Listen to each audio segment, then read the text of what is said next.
Karine Van Teun, blanche et immigrante de seconde génération au Canada, d'origine française et flamande. Je suis née et j'ai résidé la majorité de mes premières années en territoire non cédé Kanien'kehá:ka à Montréal, avant de venir m'installer en territoire non cédé Anishinaabe dans la région d'Ottawa. Avant de commencer ce cours, j'aimerais remercier d'abord Michel Husseau de l'École urbaine de Lyon pour son invitation à me joindre à son équipe durant cette année universitaire 2021-2022, ainsi que le Collégium de Lyon et la chaire conjointe Université d'Ottawa, Université de Lyon sur l'urbain anthropocène pour leur précieux appui logistique et financier. Mais surtout, Chimigwech, Mistamichgwech, Wilalin, Chontre, merci beaucoup à mes collègues, partenaires de recherche, étudiants et étudiantes, Anishinaabe, Iyu, Innu, Inuit, Mayamam, Métis, Mi'kmaq et Wendat. Je leur suis très, très reconnaissante pour leur patience et leur générosité quant à l'opportunité qu'ils me donnent d'apprendre au travers de nos échanges comment décoloniser véritablement la recherche et l'enseignement universitaire.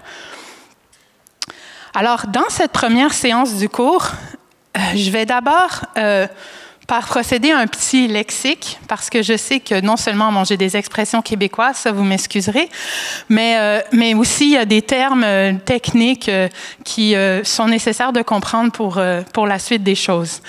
Ensuite, je vais me plonger dans l'historique du mouvement pour la décolonisation de l'éducation au Canada. Je vais parfois brièvement faire référence à d'autres exemples, tels que la Calédonie, l'exemple des Kanaks en Nouvelle-Calédonie, étudié par Marie Saloun, pour que vous ayez quelques repères pour ceux qui connaissent plus l'histoire française que l'histoire canadienne.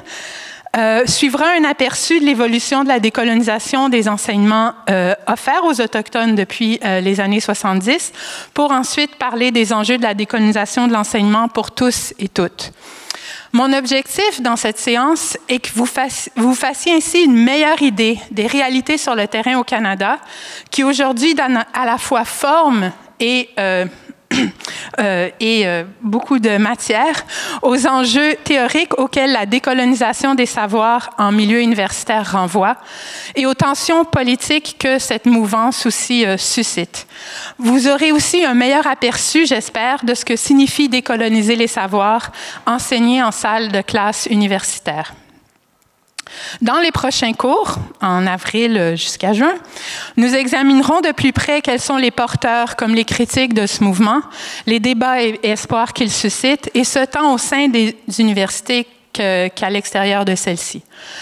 Avant d'entrer dans le vif du sujet, et là, je vous mets un peu dans le bain. Donc, je me suis d'abord présentée, j'ai précisé d'où je venais, quelle avait été ma trajectoire. Ça, déjà, ça s'inscrit dans la démarche de décolonisation, c'est se localiser par rapport à le statut d'expert qu'on a. Hein.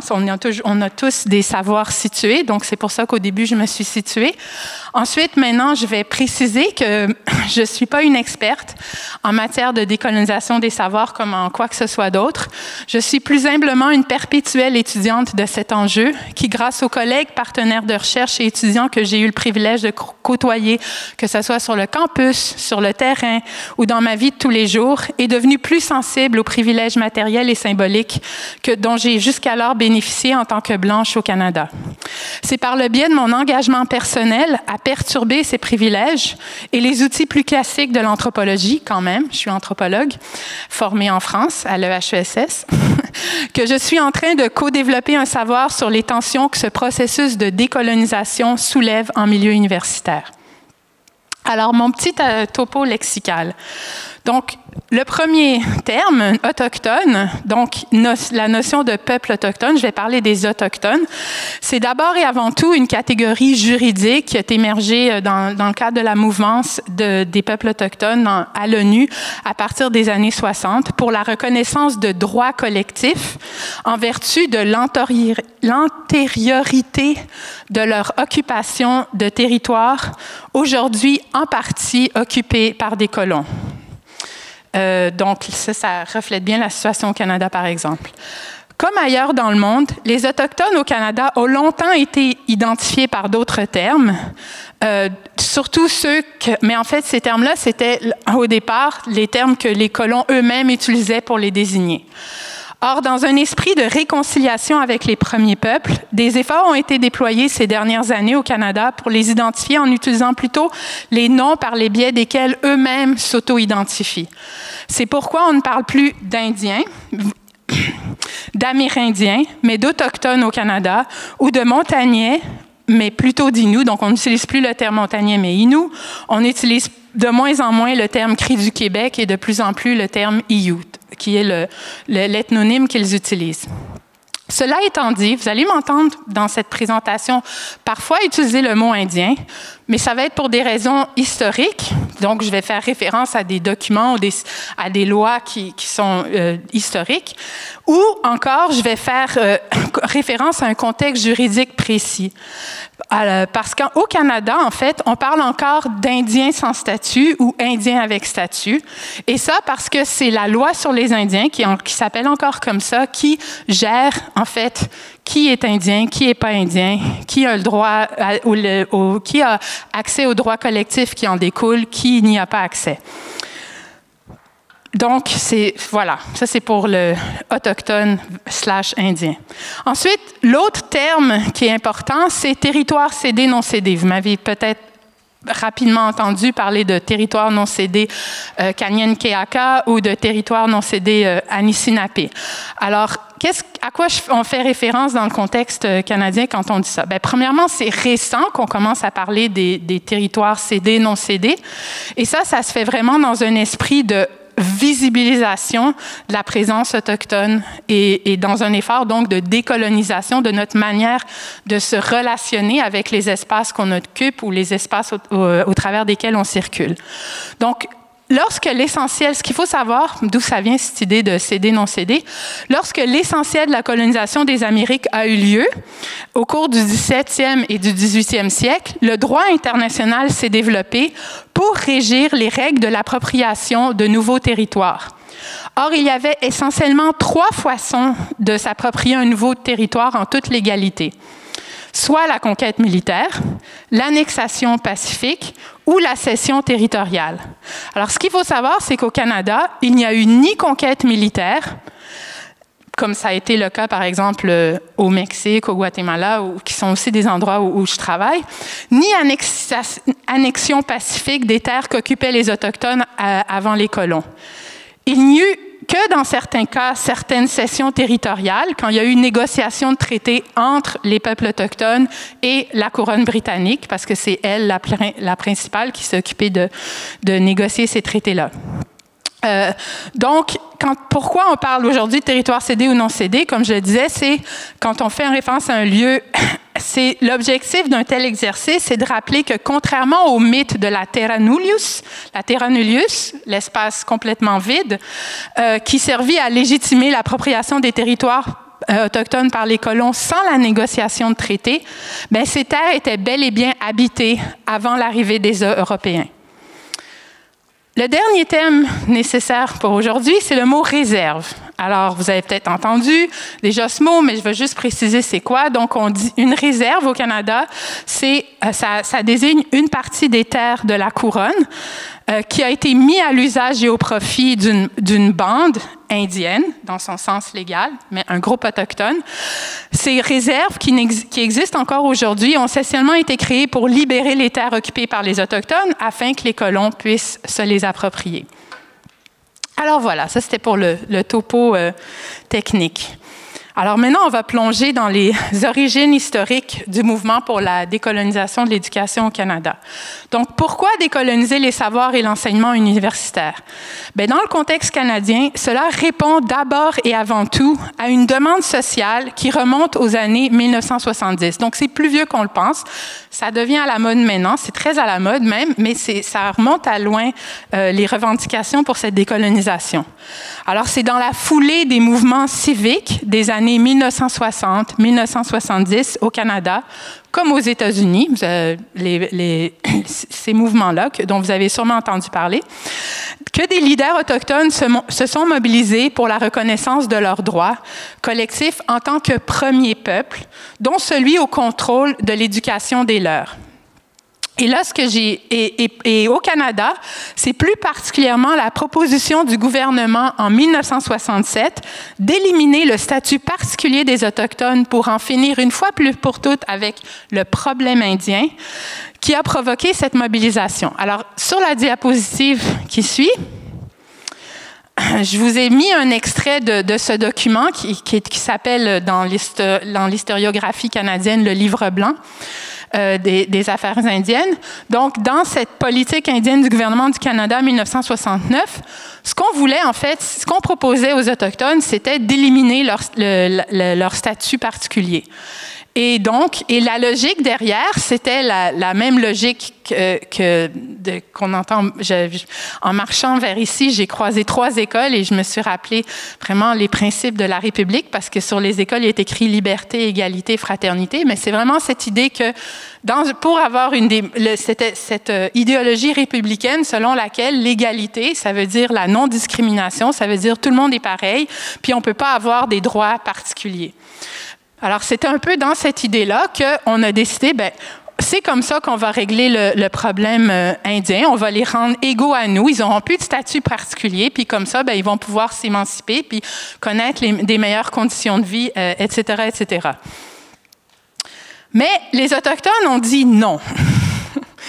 Les militants autochtones étaient d'accord de ne plus être considérés comme des pupilles de l'État parce que c'était ça leur statut à ce moment-là, tel que le proposait le gouvernement d'alors, mais ils s'opposaient toutefois à l'idée d'être considérés comme des citoyens canadiens comme les autres.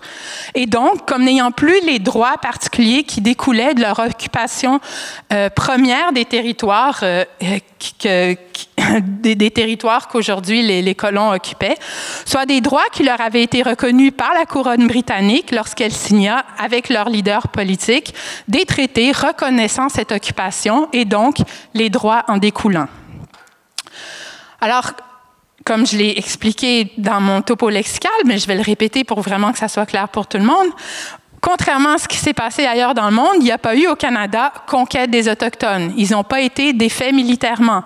Donc, les couronnes françaises puis britanniques ont plutôt signé des traités, voire des ententes de nation à nation avec ces peuples, incluant, entre autres, en échange du droit d'occupation des territoires par les colons, d'une partie de ces territoires par les colons, mais l'obligation des autorités coloniales de prendre en charge l'éducation de leurs enfants, parce que les leaders autochtones de l'époque disaient, mais si des colons commencent à occuper nos territoires, c'est sûr qu'on ne pourra plus tous vivre du mode de vie traditionnel parce qu'on n'aura plus autant d'espace pour pouvoir chasser, trapper, faire de la pêche. Et donc, il va nous falloir qu'on accède à l'éducation des Blancs pour pouvoir éventuellement apprendre les métiers qu'eux pratiquent et subvenir à nos besoins autrement. Alors, ça, c'est une caricature que j'aime bien, alors, vous connaissez peut-être pas nos anciens premiers ministres, mais justement, ça, c'est le papa de notre premier ministre actuel, Pierre Elliott Trudeau, qui dit, là, votre traité, c'est fini. Alors, non, c'est pour rappeler, j'aime beaucoup cette caricature parce qu'elle rappelle aux Canadiens non autochtones qu'en fait, en fait, on est locataire de leur territoire d'une certaine manière, d'une manière symbolique, des territoires autochtones. Donc, par rapport à ce livre-blanc, par rapport à cette politique qui est proposée, les Autochtones ont dit non, les leaders autochtones ont dit non, et ils ont proposé, entre autres, et ils ont déposé à ce moment-là une note de brefage, un policy brief. En tout cas, moi, je l'ai traduit une note de brefage. Je ne sais pas comment vous le traduisez dans le contexte français, mais au Québec, on appelle ça une note de brefage. Donc, ils ont déposé une note de brefage intitulée Contrôle de Indian Control of Education. Oui, c'est ça. Contrôle autochtone de l'éducation. Et dans cette note, ce qu'ils ont argumenté, c'est que ils ont d'abord rejeté cette idée d'élimination de leur statut particulier. Et ils ont aussi rappelé que les services publics dont ils bénéficiaient, dont l'éducation, n'était pas œuvre de charité, mais un droit fondamental, alors qu'ils avaient dans ces traités, et là je cite directement le document, payé d'avance pour leur éducation en cédant leurs terres. Et en disant ça, en fait, ils remettaient en cause un mythe qui malheureusement perdure encore aujourd'hui dans l'esprit de beaucoup de Canadiens non autochtones, mythe selon lequel les services offerts aux Autochtones dans les réserves, alors que ces derniers ne payent pas d'impôts, parce que ça fait partie de leurs droits collectifs. Quand ils vivent sur la réserve, ils ne payent pas d'impôts, les impôts sur le revenu. Bien, ça relève de la philanthropie et non de droits enchâssés dans les traités. Donc, c'est ça, cette idée que, ils ne payent pas d'impôts, donc les services publics, ils n'y contribuent pas, donc c'est de la charité du gouvernement. Et si on se réfère au traité, non, en fait, c'est pas ça. Ils ne payent pas d'impôts parce qu'on occupe une partie de leur territoire, hein, on est leur locataire finalement, et en échange, bien, on leur offre des services publics. Par ailleurs, toujours dans cette note, les leaders autochtones réclamèrent le droit de reprendre le contrôle de l'éducation des leurs afin que ces derniers aient accès non seulement à une éducation qui leur donne les connaissances pour pouvoir se développer dans le monde, mais aussi pour être fiers d'eux-mêmes, hein, récupérer une fierté d'être autochtones. Et la note, finalement, somma les ministères de l'Éducation des provinces, l'Éducation au Canada étant de compétences provinciales, de veiller à ce que tous les enfants, et là je vais citer le document parce que c'est assez particulier comment c'est articulé, donc, et je les cite, « Les enfants canadiens de toutes les origines raciales aient l'occasion, durant leur scolarité, d'apprendre l'histoire, les coutumes et la culture des premiers habitants et citoyens de ce pays, et ce, étant donné la vastitude du fossé quand il s'agit de compréhension mutuelle et d'appréciation des différences entre notre peuple, les Autochtones, et là, il parle des colons, et ceux qui ont choisi de nous rejoindre en tant que résidents de ce beau et généreux pays. » Fin de la citation. Donc, une revendication donc, de non seulement avoir le contrôle de l'éducation, pouvoir offrir une éducation qui allait arrêter d'inculquer une honte d'être indien. Et je vais revenir un peu sur les pensionnats et ce qu'ils ont réussi, et comment ils ont en fait cultivé cette honte d'être indien chez nombreux Autochtones, mais aussi une requête que dans tout le reste du pays, donc pas seulement dans l'enseignement offert aux Autochtones, mais que dans l'enseignement offert aux non-autochtones, bien qu'on livre des contenus qui amènent les Canadiens et Canadiennes à réaliser, en fait, que les Autochtones, justement, ils ont des droits collectifs, pourquoi ils ont ces droits-là, d'où ça vient, etc. Et ça, dans le but de vaincre les préjugés et ainsi prévenir le racisme systémique qui en découle. Mais comme le remarque l'anthropologue Marie Salaoun, ce qu'expriment donc les revendications autochtones et ce qui les distingue fortement des autres revendications minoritaires n'est pas tant la disparition de statuts et de traitements différenciés au nom de l'égalité que la possibilité de les contrôler. En d'autres termes, et là je cite Mme Salaoun, c'est moins la déségrégation qui est visée que la possibilité de maintenir des formes de ségrégation dont ils auraient désormais le contrôle. Et ça, c'est très important à comprendre parce que je sais que dans le contexte français, c'est une impossibilité constitutionnelle, mais dans le contexte canadien, c'est pas une impossibilité constitutionnelle, mais ça reste quelque chose, une pilule difficile à avaler dans l'esprit de beaucoup de personnes, qu'ils soient conservateurs ou progressistes. Ce faisant, il est important aussi de souligner, comme l'a montré une autre anthropologue, Andrea Muelebach, que les revendications d'autonomie des Autochtones ne sont pas des demandes de sécession. En fait, ils veulent plus d'autonomie, mais ils ne veulent pas leur propre État. Les peuples autochtones réclament plutôt la possibilité d'exercer leur autonomie au sein même des États dont ils sont aujourd'hui les membres. Donc, il n'y a pas un rejet des États, mais il y a un désir d'États qui soient plus de nature plurinationale. Alors, Si la dévolution aux Autochtones du contrôle de l'éducation des leurs dans les réserves leur a éventuellement permis d'offrir à leurs enfants un enseignement inculquant fierté d'être autochtones, Anishinaabe, Wendat, Innu, tout en leur fournissant les connaissances nécessaires pour accéder à des programmes d'études supérieures hors réserve, hors milieu autochtone, ce n'est que ces dernières années que des efforts soutenus ont été déployés par les différentes commissions scolaires et les universités pour s'adresser à cette vastitude du fossé entre autochtones et non-autochtones qui avait été dénoncée en 1967 par les militants autochtones. En d'autres mots, s'il y a eu à partir des années 1970 décolonisation de l'enseignement offert aux Autochtones en milieu autochtone, la décolonisation de l'enseignement aux Autochtones et non-autochtones en milieu non autochtone, donc dans le reste du pays, est un phénomène beaucoup plus récent, tant la décolonisation des savoirs enseignés dans les écoles publiques et institutions universitaires reste un parcours semé d'embûches. Et c'est vraiment là-dessus que va porter le reste du cours. Alors, c'est quoi décoloniser l'éducation? J'arrête pas d'en parler, mais c'est quoi? Qu'est-ce que ça mange en hiver, comme on dit au Québec? Donc, dans une perspective décolonisatrice, je vais laisser les Autochtones eux-mêmes, experts de la question, vous l'expliquer. Donc ici, je vais citer Linda Tuhiwai-Smith, qui a écrit un best-seller qui en est maintenant à sa 3e édition, qui s'appelle Decolonizing Methodologies. Donc, si jamais le sujet de mon cours vous intéresse, je vous recommande fortement la lecture de ce livre. Je fais aucun argent, hein. C'est pas une publicité, mais c'est juste vraiment un conseil de lecture. Donc, qu'est-ce qu'elle dit? C'est décoloniser l'éducation, c'est nous recentrer sur nos préoccupations et nos visions du monde, puis apprendre à connaître et à comprendre les savoirs non autochtones à partir de nos propres perspectives et pour nos propres objectifs. Alors, c'est une traduction libre, hein. Bien sûr, ça vient de l'anglais.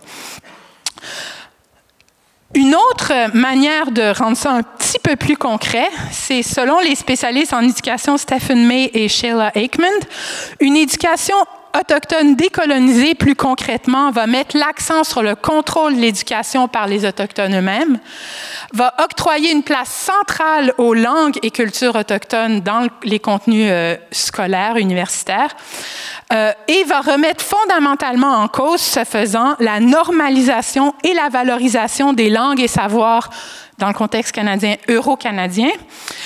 européen-canadien, argumentant que leur place prépondérante à l'école ne découle pas de leur inhérente supériorité, mais plutôt de l'exercice et de la légitimation de relations inégales de pouvoir, privilégiant ces langues et ces savoirs au détriment des autres, dont plus particulièrement les langues et savoirs autochtones. Alors, Marie Baptiste, qui est une autre spécialiste en éducation autochtone au Canada d'origine Mi'kmaq, et qui a consacré sa carrière justement à la décolonisation de l'enseignement et de la recherche, qualifie pour sa part d'impérialisme cognitif cette situation où les savoirs, langues et cultures euro-canadiennes sont présentés comme étant les seuls valables, utiles sur le marché du travail et pour la société en général, et donc comme étant les seuls méritants d'être enseignés en salle de classe.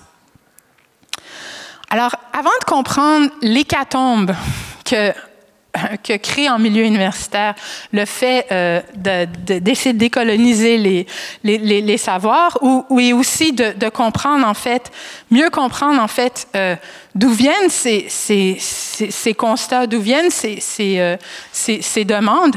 Je vais faire un petit retour en arrière historique et vous parler un peu rapidement de quel était l'état de la question durant le temps de la colonie. Bien sûr, au Canada, il y a pas de moment où il y avait une colonie et de moment où il n'y en a plus de colonie. En fait, du point de vue, en fait, on est encore une colonie. Je suis encore une sujette de la reine Élisabeth.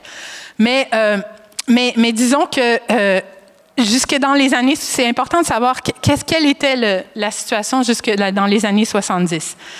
Alors, ce qu'il faut comprendre, et là, je vais me référer aux travaux en nouveau de Marie Salahoun, Décoloniser l'école.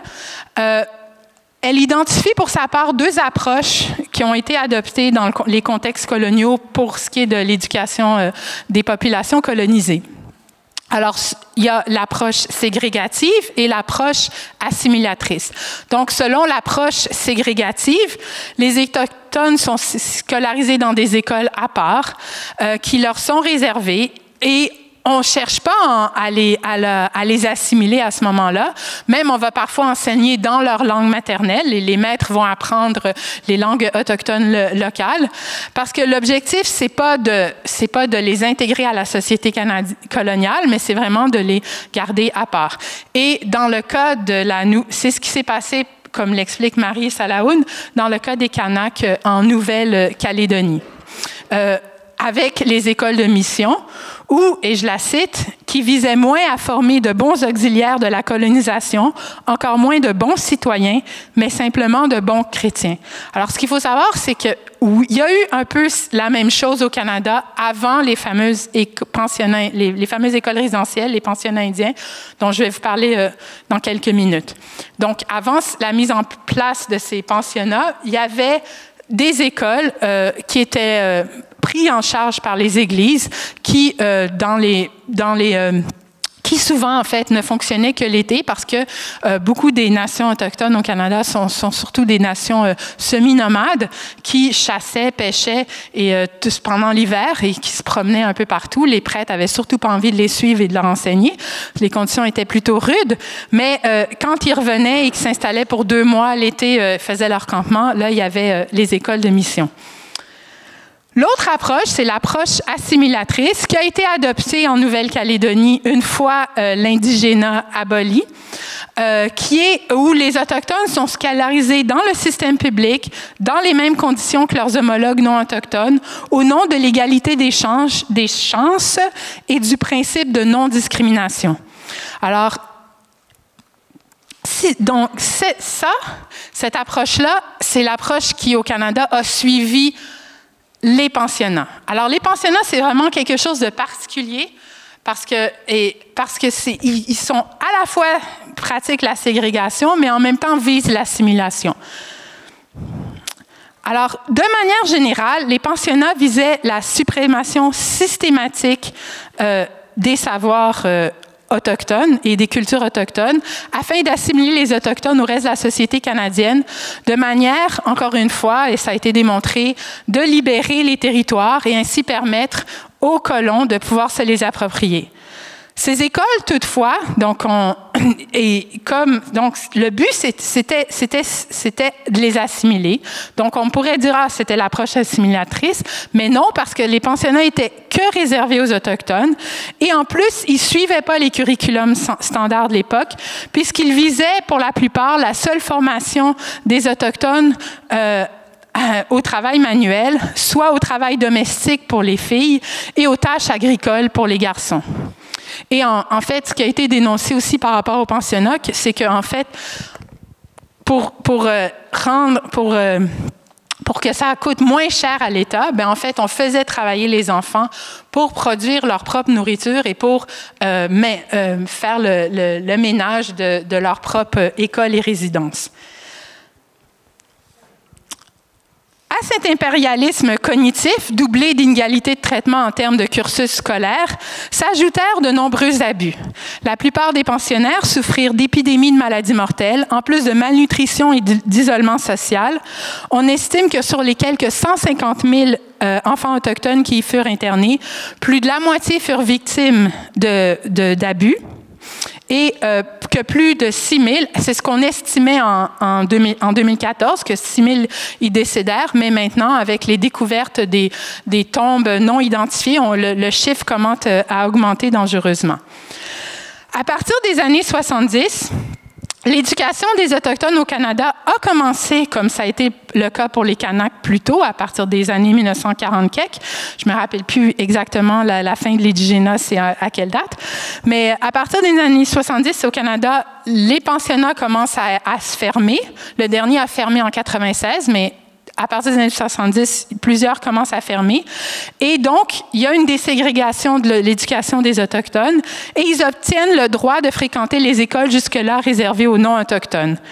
Or, cette approche dite intégrative, donc l'approche qui est une approche donc qui reste assimilatrice, si elle ne s'attaque plus directement au savoir, langue et culture autochtones, continua néanmoins de les ignorer et donc de ne pas les enseigner. Et un des résultats de cela, c'est, comme ça a été documenté pour la Nouvelle-Calédonie par Marie Salaoun, c'est que pour une majorité d'Autochtones, ça se solde par un échec scolaire. En fait, pour les chiffres pour la Nouvelle-Calédonie, par exemple, selon un rapport d'un inspecteur général de 1978, pour une cohorte de 100 Kanaks entrant en CP, 12 seront présentés au baccalauréat général et 4 seulement l'obtiendront. Et je tiens ces chiffres des travaux de Marie Salaoun. Au Canada, j'ai pas réussi, j'ai cherché désespérément des chiffres pour les années 70-80. J'en ai pas trouvé, mais j'ai trouvé des chiffres plus récents, mais qui donnent quand même une idée de 1996 à 2011 que lentement mais sûrement le succès scolaire des Autochtones augmente, mais ça reste nettement plus bas que pour le reste de la population canadienne. Et c'est donc dans ce contexte que apparaissent des appels à la décolonisation, autochtonisation de l'enseignement. Donc, il y a les revendications contre le livre blanc, la proposition d'assimiler complètement les Autochtones en éliminant leur statut, mais il y a aussi un contexte scolaire où le modèle d'intégrer les Autochtones et de faire comme si, d'essayer de continuer de les assimiler via le système d'école publique, ça marche pas. Ils réussissent pas. Et donc, ils continuent de ce fait à connaître une précarité socio-économique. Donc, comme l'identifie Marie Salaoun dans ses travaux pour la Nouvelle-Calédonie, mais je dirais que la même chose, on pourrait dire que ces 3 ordres de justification sont plus généraux. On voit un peu la même chose. Je vois moi-même la même chose sur le terrain au Canada. Il y a vraiment 3 ordres de justification qui sont à l'œuvre pour dire il faut décoloniser l'école, il faut décoloniser l'enseignement. Il y a d'abord des motifs pédagogiques, je l'ai souligné, échec scolaire, les enfants ne réussissent pas, ils arrivent à l'école, ils ne parlent pas le français, ils ne parlent pas l'anglais, dans le contexte canadien, c'est les 2 langues coloniales, ils ne parlent pas le français, ils ne parlent pas l'anglais, ils arrivent à l'école, ils ont donc de la difficulté à comprendre, et ça va les pénaliser pour la suite des choses. Donc, des recherches ont démontré qu'en fait, et à partir de tous les projets d'immersion, d'introduction des langues autochtones en milieu scolaire, les recherches ont démontré en effet qu'introduire ces langues et ces savoirs favorise la réussite scolaire de l'enfant, les langues autochtones maternelles ou d'origine étant des instruments de réussite scolaire. Elles permettent en fait à l'enfant de valoriser ses acquis préscolaires et lui permet dès lors d'accomplir plus facilement des actes intellectuels nouveaux. Ensuite, il y a des motifs patrimoniaux. Et là, c'est là où j'ai un petit lien avec l'Anthropocène. Il s'agit également, ce faisant, de participer, en réintroduisant les langues et les cultures autochtones, à la sauvegarde d'un patrimoine linguistique et cognitif en danger, et ce, pour le bien de l'humanité tout entière. Donc, d'où ça vient cette idée-là? Ça vient de l'idée que, en fait, les langues autochtones, les langues en général, mais les langues autochtones en particulier, sont étroitement liées au maintien de la biodiversité. Parce que les savoirs écologiques autochtones sur les relations entre le monde végétal et le monde animal sont en effet les seuls garants de la préservation de plusieurs écosystèmes. Et le maintien et la transmission de ces savoirs aux jeunes générations dépendent en fait de la maîtrise des langues qui véhiculent ces savoirs-là. Donc, il suffit... Pour l'avoir, ça a l'air un peu ésotérique, dit comme ça, mais pour l'avoir vécu moi-même, de me promener sur le territoire Anishinaabe, de me promener sur le territoire Iyu avec des aînés et qui m'expliquent, mais dans leur langue, mais avec quelqu'un bien sûr à côté qui traduit parce que malheureusement je maîtrise absolument pas ces langues-là, qui commencent à décrire le territoire. Je veux dire, il y a une richesse dans la compréhension, l'interaction, le vécu avec le territoire qui justement, quand les gens essaient de me traduire ce qui est en train de se dire, déjà, je sens qu'ils sont mal à l'aise parce qu'il y a plein de choses qui passent pas, qui peuvent pas me transmettre, auxquelles ils peuvent pas me sensibiliser. Alors, l'idée, en plus, comme le rappelle Marie Salahoun, qu'il y a un lien entre diversité linguistique et biodiversité, bien, elle trouve ses fondements empiriques, il y a des recherches qui ont été faites là-dessus, dans un certain nombre d'estimations qui mettent en relation les taux d'extinction des espèces biologiques et les langues. Donc, plus il y a de langues qui disparaissent, plus il y a des espèces qui disparaissent. Et d'ailleurs, la Convention de l'ONU sur la biodiversité de 1992 reconnaît l'importance des savoirs autochtones à la conservation et l'utilisation durable de la biodiversité, la contribution des savoirs autochtones au développement d'approches innovatrices dans le contexte des études environnementales, et aussi la validité de la science autochtone. Et je vais parler dans mes prochains cours en avril, juin, etc., qu'est-ce que c'est cette science autochtone? Comment ça s'intègre à des curriculums scolaires universitaires? Finalement, vous vous en doutez bien, il y a des motifs politiques, parce que c'est les premiers avec lesquels j'ai commencé. Il s'agit de réparer des torts et des préjudices de la colonisation au nom de la justice sociale, au nom d'une justice épistémique, cognitive, etc. Donc, je l'ai déjà mentionné, au Canada, à partir des années 70, certaines nations s'approprient peu à peu le droit de développer leur propre programme scolaire. Après les revendications d'avoir ce contrôle, il y a certaines nations qui, effectivement, obtiennent le droit et ensuite, il y a des transferts de budget qui se font parce que c'est compliqué, hein, gouverner un pays comme le Canada, mais c'est ça. Donc, il y a l'éducation, tout ce qui est service aux Autochtones, c'est de juridiction fédérale, mais l'éducation, c'est de juridiction provinciale. Donc, il y a des transferts qui commencent à se faire entre les différentes juridictions pour qu'éventuellement, ils reçoivent de l'argent dans leurs réserves pour pouvoir monter leur propre programme scolaire. Et ces programmes scolaires, justement, vont mettre l'accent sur la réintroduction, revitalisation des langues et savoirs autochtones, les premières étant jugées essentielles, comme on l'a vu, au maintien et à la transmission des savoirs autochtones. Ces savoirs, par ailleurs, provenant de processus d'apprentissage fondés sur des interactions quotidiennes et intimes avec le territoire, avec son environnement, il va être développé également des pratiques d'enseignement qui vont mettre l'accent sur l'apprentissage expérientiel, la transmission intergénérationnelle, via la participation et l'observation aux activités de la communauté. J'ai eu la chance, quand j'ai fait du terrain il y a quelques années, en fait, j'ai 2 enfants et à ce moment-là, ils étaient d'âge scolaire d'école primaire. Et comme je faisais du terrain, ils ont été à l'école sur la réserve. Et j'ai eu la chance de manière indirecte, parce qu'à ce moment-là, en fait, mes recherches ne portaient pas sur la décolonisation des écoles, mais plutôt sur le legs des pensionnats indiens, les mémoires des pensionnats dans la communauté. Mais j'ai eu la chance de pouvoir un peu voir, à partir de ma position de parent d'élèves, effectivement, cet accent mis sur l'expérientiel, cet accent mis sur inviter des aînés dans la salle de classe, aller se promener sur le territoire. Et aussi, mes enfants ont eu la chance de vivre une immersion en Iyush, la langue cri, parce que c'est ça, mon fils était à ce moment-là à l'école maternelle et donc a appris l'Iyush beaucoup plus rapidement que moi. Alors, ces écoles-là augmentent, ça a été démontré, augmentent chez les élèves l'estime de soi.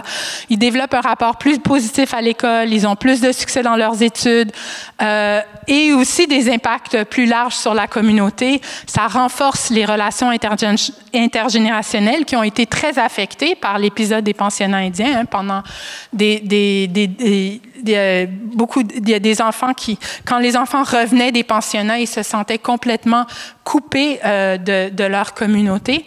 Donc, ça permet de réparer un peu aussi comme on le dit en langage psychosocial, le tissu social. Cela dit, ça a pris beaucoup plus de temps avant qu'on en vienne à décoloniser le reste de l'éducation au Canada. Ça a pris, il y a certes eu la fondation de quelques départements, instituts, voire universités autochtones à partir des années 70 parce que, bien justement, on développait ces nouveaux programmes dans les réserves d'éducation autochtone. Bien, il fallait former des maîtres, il fallait former des enseignants, il fallait faire des recherches sur qu'est-ce qui allait fonctionner, pas fonctionner, il fallait networker, faire du réseau avec, grâce au, bon, à la mobilisation via l'ONU de qu'est-ce qui se faisait ailleurs, des programmes, beaucoup d'échanges entre l'Australie, le Canada, les États-Unis, etc. Donc, il y a des départements comme ça qui voient le jour, mais ça ne se généralise pas à l'ensemble de l'enseignement universitaire. Il aura fallu attendre les années 2000 pour qu'un appel plus général à autochtoniser l'académie, pour le traduire, Indigenizing the Academy, sommant les universités, et là je vous ai mis le livre de Meusua et Wilson qui a vraiment lancé, qui est comme un peu un symbole de ce mouvement d'appel à la décolonisation de l'enseignement universitaire, bien, des universités en général. Et dans ce livre, bien, il somme les universités de mettre un véritable point final à l'impérialisme cognitif dénoncé par Marie-Baptiste en faisant place aux chercheurs, chercheuses, épistémologie, ontologie et méthodologie autochtones, ainsi qu'à la recherche éthique et responsable avec les peuples autochtones. En tant que réponse aux politiques coloniales d'assimilation des Autochtones du Canada, l'autochtonisation de l'éducation postsecondaire représente un mouvement qui vise l'élargissement des conceptions étroites du savoir universitaire afin d'y inclure de manière transformatrice les savoirs autochtones. Alors, vous imaginez bien qu'on n'est pas sorti de l'auberge. Alors d'abord, pour comprendre l'enjeu, vous expliquer un peu qu'est-ce qu'on veut dire quand on parle de savoir autochtone. Et je vais me prendre une petite gorgée d'eau.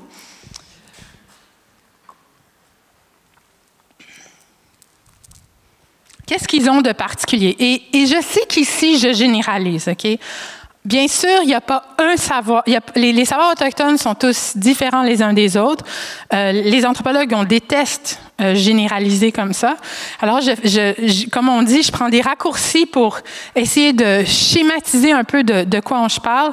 Mais bien sûr, il y a des nuances, il y a des différences, il y a des contradictions. C'est pas tout noir, tout blanc. Mais bon, on va quand même essayer de schématiser ça un tout petit peu pour vous donner une idée. Alors, pour un peu définir c'est quoi les savoirs autochtones, je me suis inspirée de 3 spécialistes de la question. Donc, il y a d'abord Mason Dury, un spécialiste maori en études maori, qui dit, les savoirs autochtones, ce qui les distingue, c'est qu'ils sont le produit de systèmes dynamiques, qui font partie intégrante de l'environnement physique et social des communautés qui les produisent et qu'ils sont un bien commun. Donc, ça, c'est important, l'idée du bien commun, parce que en disant ça, ils disent toutes ces histoires de copyright et de droit de la propriété intellectuelle, tout ça, c'est extrêmement problématique d'un point de vue autochtone parce que ça rentre pas dans leur logique du tout. Pour sa part, Marie-Baptiste va dire que les savoirs autochtones incorporent des réseaux. On voit qu'il y a quand même des résonances. Là, on était en Australie, là, on retourne au Canada.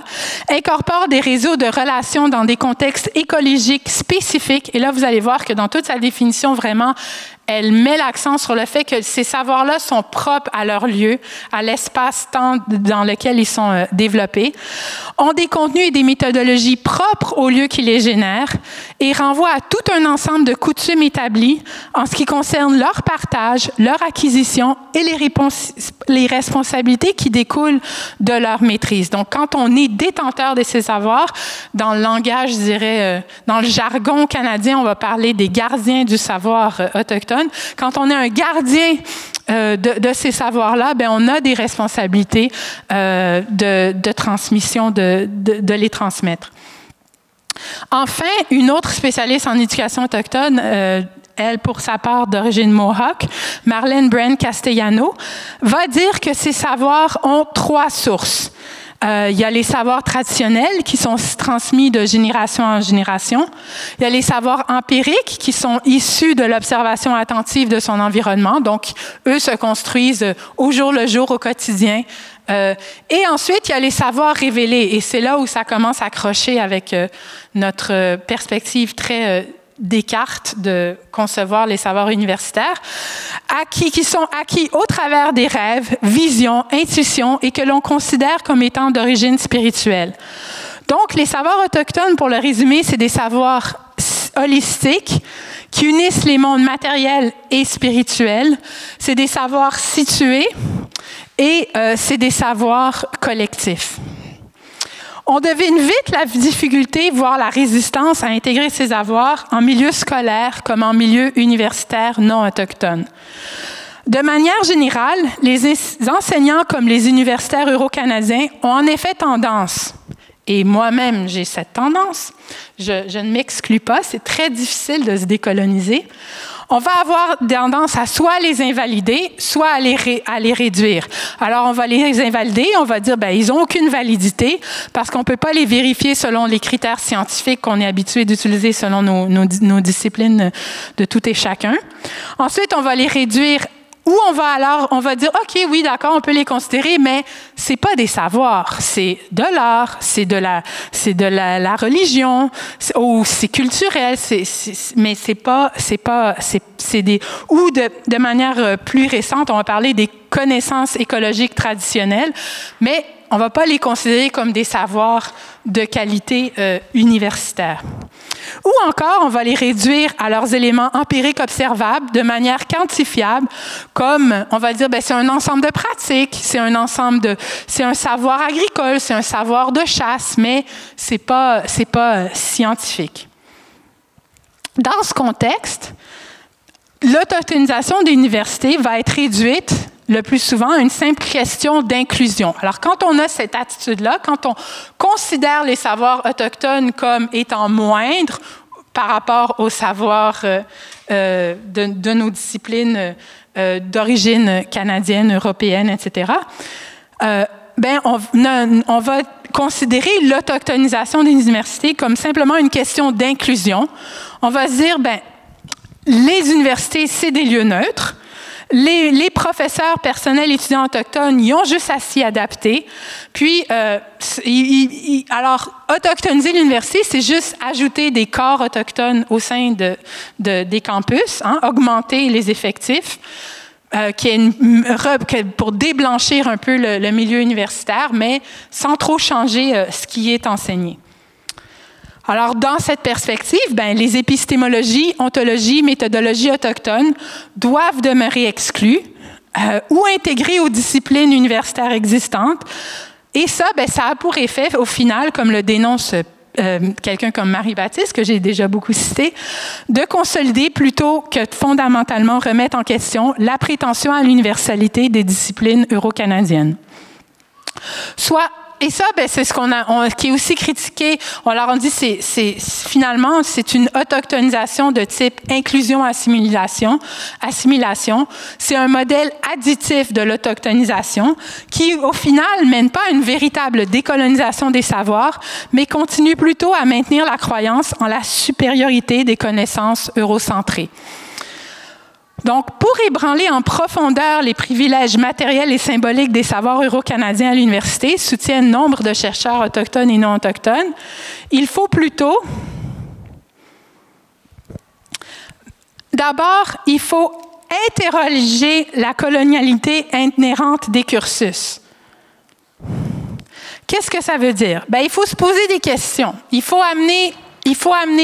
s'amener comme professeur non autochtone, comme enseignant non autochtone, ou même comme enseignant autochtone qui n'a pas grandi de manière traditionnelle, qui n'a pas eu accès au savoir, qui ne connaît pas sa langue autochtone, qui n'a pas eu la chance de grandir auprès de ses aînés, etc., et de les apprendre, et qui lui-même a internalisé les préjugés coloniaux à l'encontre des savoirs autochtones.